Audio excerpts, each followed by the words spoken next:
Welcome back to London Beautiful Live, and today we're at the Men and Their Emotions comedy stand-up gig at the Indigo O2.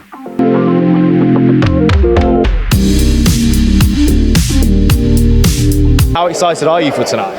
Yeah, it's a bit emotional, to be honest with you. It's been a long journey for me. I've just hit 1,000 days sober as well, and it took about 2.5 years to get this charity off the ground.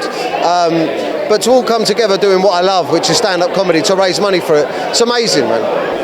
Obviously, you've been very open about mental health. Why do you reckon guys don't talk about their mental health that much? It's because of shame and guilt, mate. We're not. Us men are supposed to be providers and protectors. You know, admitting that we got problems or that we can't handle life is emasculating, and we don't want to tell our birds. You know what I mean? Our girlfriends that we're not handling things. We don't want to tell our mates that we're not handling things. But what we're trying to do with Men and Their Emotions, what our ethos is, what we're really serious about is reshaping vulnerability into strength. You know, showing men that being vulnerable and opening up and saying, do you know what, man, I've got a gambling addiction. I've lost all my money, or I can't stop sniffing coke. You know, when I don't want to. I've got kids, and I'm not enjoying my relationship, or my wife's abusive, or my husband's abusive, whoever you are, whatever the problem is.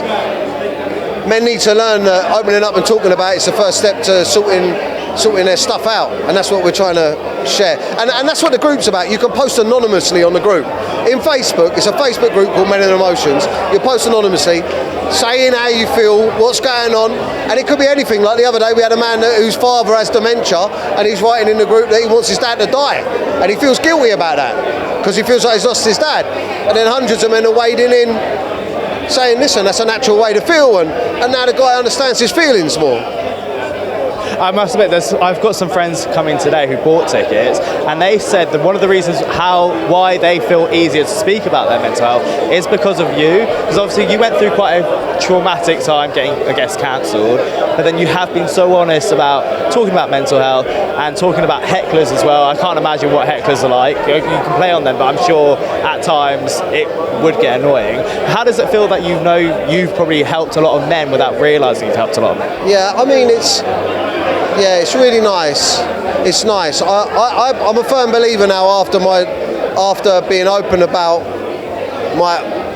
Do you know what? Part of me sharing it's still difficult to talk about some of it, but part of me sharing about feeling suicidal or drinking and doing too many drugs or being a to my partner, you know, staying out all night and hitting rehab and then struggling. Part of me doing that is because being accountable for it made me feel better. Instead of pretending that I was a great person, putting it out there and saying, do you know what, this is what's wrong. I feel about myself because of how I'm behaving, and that in itself was freeing. You know, I could begin to change those behaviours, and I think now that I'm happy has a lot to do with my self-esteem, how I view myself. I think that I'm all right now. And I think that's what's transpired, and that's what I'm trying to get across to lads. Like, accountability is key, and change is possible, man. Are you excited about tonight? Yeah, I'm really excited about tonight. I think men's mental health, you know, I've been an advocate for men's mental health my whole career. I feel like there's not enough emphasis put on that. Vulnerability, you know, being emotional, being able to have the ability to be supported when we're feeling a certain type of way, you know, crying. You know, I'm an emotional guy. Do you know what I'm saying? I'm a singer-songwriter. You guys, obviously, I've had a lot of support recently in my solo chapter, songs like Language and Sober and Showdown, where I'm really just kind of speaking, you know, realness. You know, language is about love languages. You know, not many men, you know, feel like they can be that vulnerable in this era, and I'm being that in my music. When it comes to songwriting, do you find it easy to write it down, or is it easier to sing it out? It's definitely easier to sing it out. So, you know, for me, it's like, it's always, I don't know, like, I love writing because I love poetry. But one of my biggest heroes is Lauryn Hill. And so I love spoken word, I love poetry. So I'm kind of a bit of both, but I very much emotionally engage in my writing and in my music. I'm very immersed by it emotionally. So I don't really write just without emotion. People can, and I rate them. I rate them. Some people to see it like maths, but for me, music's emotional, man. Didn't Ruben Collins put you guys together? Yeah, he did. Ruben did. Ruben did. Yeah, How did that all start though? So I do a lot of charity work. So I do a lot of charity football games. He does as well. So he was mutual friends with Abi. Abi done Love Island, and he said, "Look, Nath, she's seen you on TV, and she thinks you're all right." And I went, "Oh, which one is it?" He goes, "Oh, she's outside. She's with my sister." So I went straight up to her and said, "Ruben said you fancy me." He did. Yeah. And his sister hugged Athena. hugged Nathan and just turned to me and went, "I'm gonna kill him." Yeah, because I got no filter, so I put it on her straight away, and she liked it. And then I wanted to see her all the time, really. Well, we started texting. We took a little selfie. Then it got picked up on the news saying that we've been seeing each other for ages. And we were like, "No, we just met." Like literally. Yeah, we literally just met, and I just met her again and again and again, and then she fell for me. How could you not? I actually say that like it was as if we were together from that day. Like I just count it like obviously we had the like official date and everything, but I feel like we've just been together from the literal second that we met. Yeah. Also, how do people love the fact it's a bit of a little crossover between Married at First Sight with Love Island? Has anyone said anything about that? That's an interesting one because when me and her were dating each other, it was still being aired, Married at First Sight, because it's pre-recorded. Well, just the reunion. Oh, the crying reunion. Yeah, so I saw the reunion, where she watched me cry. Yeah. She's like, oh. But, so it was still being aired, and I was a little bit worried of having another public relationship because I wasn't really ready to date, but when you meet someone and you've got that connection, it's just YOLO, do you know what I mean? Say the thing that you said about the house thing, that's cute. Yeah, so this is a good analogy, right? So if you meet someone, it's like buying a house, yeah? You go to a house, you view a house and you go, do you know what, this is actually really nice. But then you go, there's another house on the market just down the road, or there's a few more houses, I might view them. But then if you do, someone else might buy that house, your first one, and that might be your forever home. So maybe just buy it, and if it don't work out, stick it back on the market, do you know what I mean? It's kind of cute, but a little bit weird. Yeah. Do you ever feel any pressure being in the public eye and in a relationship? Under pressure? Being in a relationship in the public eye? Yeah, I think it can be. Like, if you're ever going through like a rough time, like me and Nathan were always like really on form, like really, really happy, always having a great time. Yeah. But sometimes if it's like going through a rough patch, you don't want to you almost feel pressure from like the public and like the fans, like you don't want to let them down and sort of like show that you're not getting on. Yeah, I love taking pictures with people, because it just makes my day to make someone else's day. It does. We were at a festival the other day. I lost a handbag, my fault, I gave it to someone. He literally did. He gave it to a random person, they walked away. So she's given me big time, don't talk to me, all this. And then I'm looking for the handbag and then someone's asked for a picture, and I'm like, I'm just looking for it. And I we were like at the exit, everyone's leaving. Exactly, so he was like, I'm going to watch everyone, see where it is. Yeah. And someone's going, can we get a picture? And he's like, hang on, I'm not looking for the bag. Yeah, I know, and I felt rude. And I did get a DM saying, oh, you were rude, you didn't take a picture. And I felt so bad because I love taking pictures, but that's the only thing, do you know what I mean? Like, I let someone down. So it can be, when you're a bit down or you're giving me grief. And it's in when the public, you lose the bag. Yeah, when it's in public eye, that could be a bit, And with obviously Ruben setting you guys up together, you're going to set him up? Are you guys going to set Ruben up? Yeah. Set Ruben up. Yeah, definitely. I really want to set Ruben up. Ruben's on the market, so if there's any fitties out there that like a bit of Ruben, I'll put a word in for you. We'll sort something out. 100%. We'll double date. He needs a girlfriend, doesn't he? Definitely needs a girlfriend. He's so lovely. Yeah, he is. He's really good nice, looking really and nice he's bloke. single. Yeah, easy. So obviously you've done a lot of TV, and obviously you're quite big on social media as well. When it comes to your mental health and pressures of social media and being in the media eye line and the public eye line, how do you deal with that? And obviously, does your dad help you out a lot with when it comes to any advice in working in media? I think for me, I'm someone that's not really bothered by others' opinions. So I definitely think I handle it a lot better than some do. But there is days when it's hard. But you kind of just have to be like, well, if someone's sat there giving you hate or abuse, they're probably going through it worse at home. So you kind of just have to let it go over your head. And Dad has always been such a big help, such a big support. And he's my biggest fan. So as long as he's proud of me, I don't care. Of course. And would you ever do a film with your dad?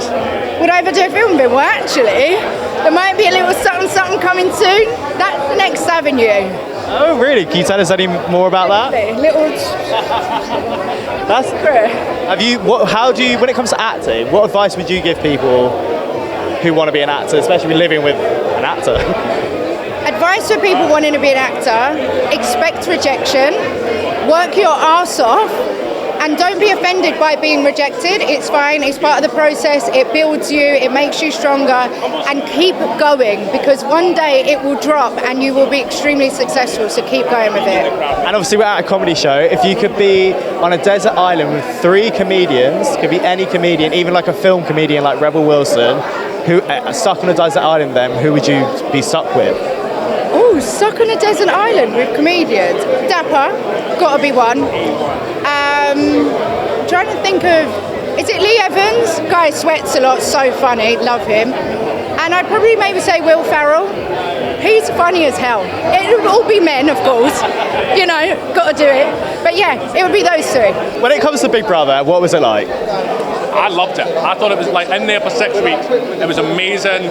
No phone, well, I was going to say no annoying people, but actually a lot of annoying people. I think it'd have been good if it had been just like a select few that had been there, and you'd have removed the kind of ones that were just dreadfully annoying. Naggy, bro. Why are you coming on the TV to moan, bro? Imagine what your daily life must be like if you come on national TV. Be annoying, bro. I think so. I think like it's absolutely like we were so privileged to be there, and there were so many people that just like Hold on, mate, you can't say that. Don't say that. What? Just don't say that. Can't say that. Can't say that, sorry, no. Back to neutral, which is non-controversial. we don't do that here, do we? It was a great experience. I met this lovely gentleman. We had 6 weeks of joy. Yeah. Me and him was laughing throughout the whole time, from morning till night, literally. And he cooked very well for me. Which I came out and I put on about like half a stone. I'm like, come on, this is enough. He came in with half the stone, don't he? So apart from you two, do you guys still stay in touch with anyone from your series? Yeah, mainly for me it would be like Emma, who's amazing. We both love Emma. Emma's just like the most amazingly. I keep in touch with the ones who are themselves and who are genuine and who I really think that they bring something to my life. The ones that I don't think bring anything to my life. I love Sarah. Shouts to Sarah. Yeah, absolutely. Sarah's amazing. What would you say was the most challenging thing about being in there? And also, because we're at a men's mental health thing, did your mental health deteriorate at times in there? I think that's a fair question. When I came out, I did struggle slightly with the hate because I received like a lot of kind of negative comments on my opinions and being outspoken, but that's what happens when you put your head above the parapet.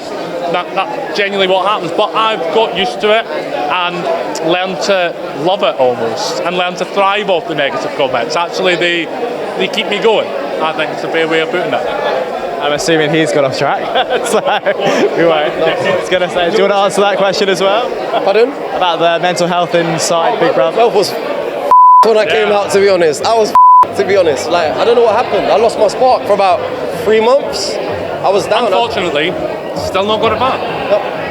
Do you guys ever stay in touch with, have you guys spoken to AJ or Will, or is that not a thing? AJ and Will?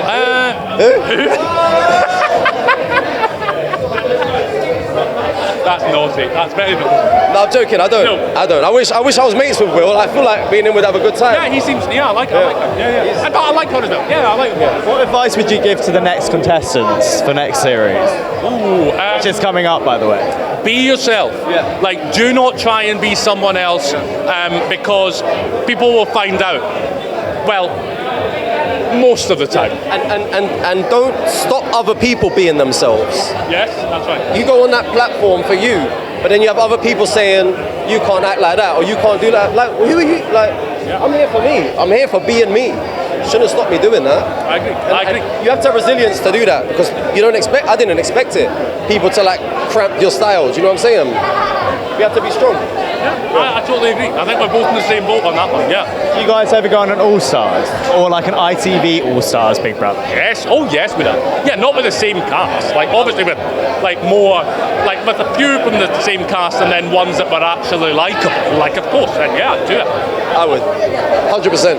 I loved it. Yeah, I loved it. Is it quite claustrophobic in there? I mean, I've been in the house once before and it stank. And I remember the diary room being huge. which was weird. But what was it like living there 24/7? I didn't feel that claustrophobic. I felt like, well, I think the thing is, I was always out in the garden. I like to go and have some fresh air. So like I felt like most of my time was spent in the garden, really. But no, I didn't think it's bigger than you think. Genuinely, I think there's more space, isn't there? No, I loved it. I couldn't say a bad word about Big Brother. I actually really loved it. Great time. So obviously today we've got comedians coming in. Obviously with you as well, you do comedy with like you're a magician and you're a singer. How hard is it to do comedy work? Comedy's very difficult now. You know, you've got a lot of sensitive subjects, and it's kind of walking on eggshells. But comedy's subjective, you know. So you've got to remember, if you're coming to see somebody who's a professional at what they do, you've got to take it with a pinch of salt. You're here for a comedy show. You know, if you get offended, that's on you. You know, we shouldn't slate comedians because they talk about a certain subject and make a joke of it. Because at the end of the day, you've got to have a laugh in life, and that's all we got, and that's their profession. So if you're coming to see a comedy show, you know, get over it. Like, chill out. A lot of comedians as well use their own experiences, and they're taking the mick out of themselves. But I guess people do take it the wrong way. Yeah, I mean, it's kind of going that way a little bit with comedy. If you pull the rug on yourself, you're safe, all right? But you can still write some great comedy and do some great moments, but it's definitely a difficult industry in the world today. You know, it's a little bit harder than it was, but there's some people that don't care and they carry on, and that's the way I am, you know. I'm like, look, if it's funny, it's funny. If you're offended, that's on you. I haven't come out here to upset anyone or, you know, make anyone mad or sad. We're just here for a laugh, you know, and that's what the world's about. You got to enjoy yourself, have a laugh, forget about everything. So, definitely. With this lineup today, who are you most excited to see? Dapper. Definitely want to see Dapper laughs. You know, Daniel Riley's he's great. It's going to be a great night. I'm a big fan of his. Like, you know, he's a great guy, and it's so good to see him back on his feet. You know, back out selling tours out. He deserves it. He's amazing. If also you could be stuck on a desert island with 3 comedians, and it could be even like film comedians as well, for example like Rebel Wilson, who would you want to be stuck on a desert island with? Who would I want to be stuck on a desert island with? Comedians. Mickey Flanagan, Lee Evans. I might have to throw a little old school in there. Yeah, Lee Evans, definitely. Lee Evans I love. I absolutely love Lee. Ricky Gervais, all day long. And Daniel O'Reilly, there you go, that's me 4. There we go. And then lastly, what can we expect from you in the future? As what? What can we expect from you in the future? In the future, I've got some exciting stuff happening. I'm moving to Vegas this year. I'm going to have a Vegas show next year launching, so I can't say too much at the moment because I'm just waiting on the contracts to be sorted out, but I will be releasing the venue soon. But I've got a huge new show that I'm working on, magic, music, comedy, a variety show. It's going to be amazing, so the future's looking all right. It's going to be fun. Today we were talking about men's mental health.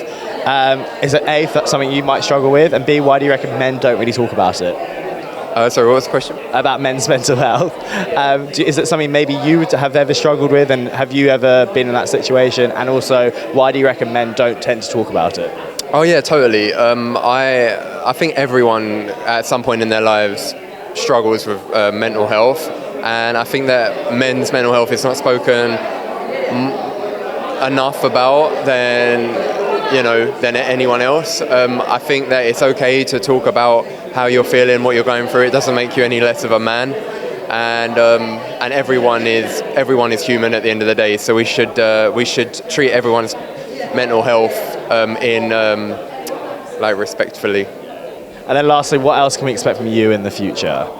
You know what? I'm just riding. I'm just on a roller coaster at the moment. I'm taking any opportunity that I can get. I would like to do more meaningful stuff, but hopefully in time, and maybe go on TV again would be nice as well. But just to basically make more people laugh and smile and enjoy the magic.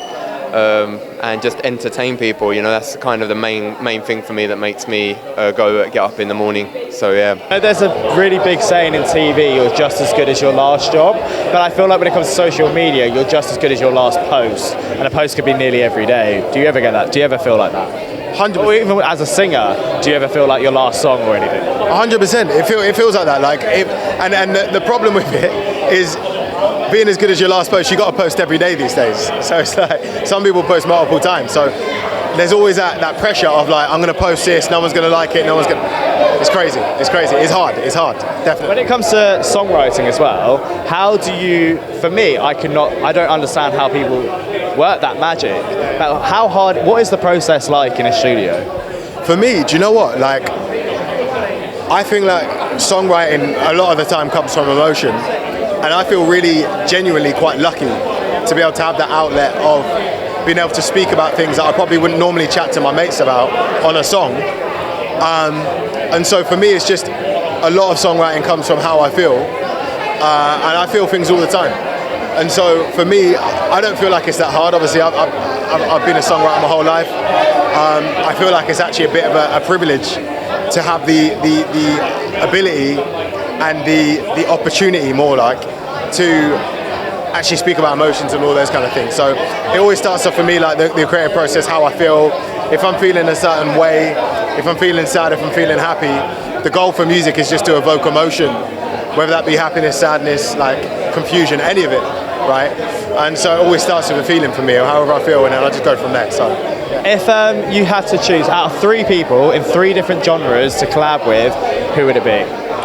For me, I've said my biggest thing at the moment is I'm trying to collab with the Clvrk, right? That's the biggest thing for me. I grew up a bit of an indie kid. I used to love the song. Oh mate, like just ridiculous, absolutely ridiculous. So the Clvrk would definitely be one. The next would probably be I'll go with a rapper. We'll go Kendrick Lamar, and then the last one, can they be dead or alive? Okay, yeah, we'll do that. Dead or alive? Michael Jackson. The king of pop. It's got to be done. Like, that would be absolutely insane, and that would be a crazy, like, a mad group, right? It'll be like a super powerhouse, right? That would be cool. When it comes to also social media as well, do you feel like you've got pressure on yourself, and are you quite open to talking about your mental health? Oh, you know me, Dale. I am open to anything. I may be legless, but my legs ain't open, but I'm open to anything, me. But I feel like with social media, there's such like a preference to be, and I feel like there's so much fake on there. And at the end of the day, you should just be you, you should be natural, you should be the person that you are, and don't always believe everything you see on social media because there's so much fake. But if you want to do social media, then be yourself, be bright, be breezy, talk about whatever you want and feel comfortable in your own skin, you know? Obviously, we've got a great lineup when it comes to comedy today, but who would you say is your favourite comedian? And that could also be like an actress like Rebel Wilson. What, tonight or? In general.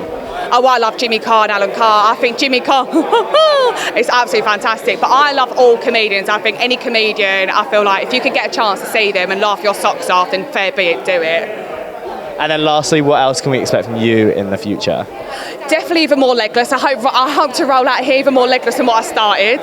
But you're going to see more of hopefully some TV work, hopefully some new bits and bobs, but definitely more positivity, more like getting ready with me, more falling out my wheelchair, and more fun and vibrant stuff, and definitely down the red carpet and hopefully not falling off the end of it. Actually, talking about getting ready with me, your dress is amazing. Where's it from? So the dress is from Pink Boutique. It came this morning and I was literally chasing the postman down the road because I was that eager because I thought I wasn't going to get it in time. So it's from Pink Boutique. I think it only cost me £40 in the basket. Bosh, done. What would you say are the pressures of social media?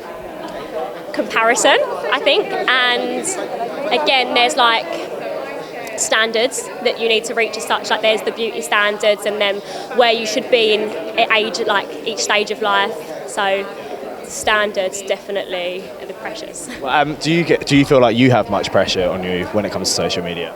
I think, and this is going to sound stereotypical, but as a young female, there's a big stigma on the way you should look and stuff. Like everyone getting tweaks and work done and like body types and stuff. So I do think there's a lot, but I try to sort of make my followers know that like just be you. Like it doesn't matter. Everyone edits nowadays, so what you see on social media isn't what you get in real life. Yeah. So we'll have some good comedians tonight, but who is your favourite comedian? It doesn't have to be on this lineup either. It could be also like Rebel Wilson. Oh, I love a Rebel Wilson. Ricky Gervais, I'm going to say, is my... Yeah, I love Ricky Gervais. I think I loved him when that whole Oscars opening he did that time. I loved Afterlife. I loved him because I think you've got like the raw, and again like he's talking about his emotions a bit, but like trying to keep it. So yeah, I liked him in Afterlife a lot. Yeah. And lastly, what can we expect from you in the future? Oh, I don't know. That's really put me under the pressure. I would like to just keep growing and on my social media, I'm just like quite real and I don't edit anything. I try to. So I just want to encourage younger girls to know it's okay to just be you. Yeah.